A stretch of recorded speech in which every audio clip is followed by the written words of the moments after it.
Shalom, shalom, daughters of Zion. This is an additional video for making Hebrew garments. It's entitled A Few Tips While Sewing Your Hebrew Garments for Hebrew Israelites Part 2. An update on my Hebrew garment. I was not satisfied with the way my original garment looked on camera. It was super bulky because I tucked in my shirt into my skirt. And so it made it bulge out. It was some fabric that bulged out.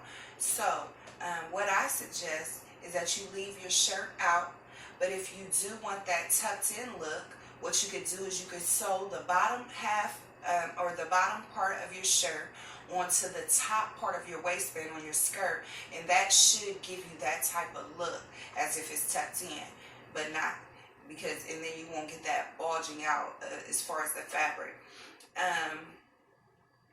And then what I did was I created a different skirt, and the skirt that I created, it was not a basic skirt. It was my skirt pattern, and then I cut it in 3 sections. So then I sewed the 3 sections back together, and then I sewed the pattern on both sides together. So it just gave me, a slightly different look. It wasn't just so plain. Also, I plan on showing you guys, I made one for my daughter, Victoria, and I plan on showing you guys how to actually do the 3 sections, the 3-section skirt. So this is actually a pattern for my daughter. It'll be 2 pieces. The 2 pieces will look like this. I just cut it in 3 sections. Then what I did was I actually just took piece by piece. Like I took the top piece and sewed it onto the middle piece. So that's what I did right here. And then I took the middle piece and sewed it onto the bottom piece. So then that is what the inside looks like. And then this is what the outside looks like. And so what I will do is I plan on making a video where I show you guys how to actually sew these 2 pieces together to create the skirt. Also, correction from one of my last videos. I told you to make the pattern bigger for seam allowance. So I want to say make it bigger than that. Don't just make it a little bigger, maybe like a half an inch to a whole inch bigger. I would say make it like 2 inches bigger.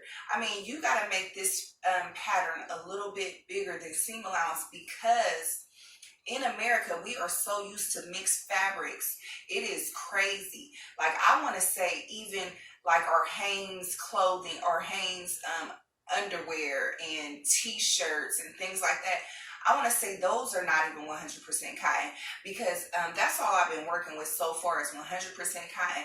And it is not stretchy at all. It is not hardly stretchy at all. You cannot stretch this material. So we're in America, we're so used to all these mixed fabrics because all our clothes, when we put on our t-shirt, we can stretch it and get it over our head or stretch it and get it over an updo or a scarf or whatever. But when it comes to these Hebrew garments, oh my gosh, if you try and put it over a hair wrap or something, good luck. It's not happening because it's not stretchy at all. So that is my main point about making a pattern bigger, because when you make the pattern bigger, you can always easily alter the pattern to make it smaller. Every time, once you sew your skirt or your dress together, you want to try it on, see how it fits, and then you will want to sew, put your pins in the area where you want to close it up a little bit more. So that's what you do. You just keep trying it on. You make sure it can fit. Definitely try it on before you put on your fringes and ribbon. Try on the pattern, see if it fits over your, your buttocks, your thighs, whatever. You want to make sure it actually can go on because, like I said, in America, we are so used to wearing mixed fabrics. It's ridiculous. So that's when I want to make sure I specify, really reiterate, 100% cotton, what I'm working with, is not stretchy at all. I mean, you can hardly stretch it at all. So you would have to make it big enough so your head can fit through. You have to make it big enough so, your body can fit into your dress, into your skirt. And so I just want to make sure I reiterate that, because you'll end up making a lot of garments that don't fit. And so that's the thing, because you're looking at the pattern, you're like, oh, that's, that'll fit me. No, make it big. So it's going to look like, somebody else's skirt at first, until you actually try it on, and then, critique your little skirt. Okay. So also, I want to tell you, if you are pregnant, just had a baby, or are planning to have a baby in the near future, I suggest creating a wraparound skirt or dress, so as your weight fluctuates, you could still wear your garments. Make a wraparound skirt, a wraparound dress. Try and make a little belt with some of your fabric. That's what I'm doing. This is some fabric I cut out, and it's going to be like a little belt for me. That's what you could do. You could do that. And what else? Another quick tip would be placing your sewing machine on top of your ironing board. This will help when you're sewing a long skirt, dress, or vest, because it'll hold your pattern up, and it'll make it easier to guide your pattern through your sewing machine. If you want to continue to make your Hebrew garments, I suggest buying an extra case of metal bobbins.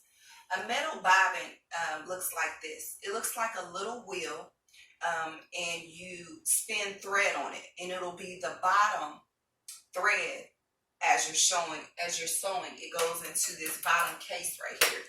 So that's a metal bobbin. The more frequently used colors are the colors you want to have on that metal bobbin, on those metal bobbins.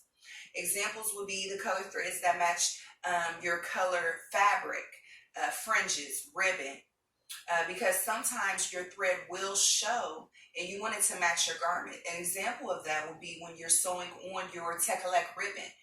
That thread will show. Also, daughters of Zion, we are not just making a few Hebrew garments. We're not just making a few Hebrew garments for a feast day or future feast days. We are learning how to master this sewing machine. We will not feel intimidated. We will create a garment. It will be easy. It will not be a big deal.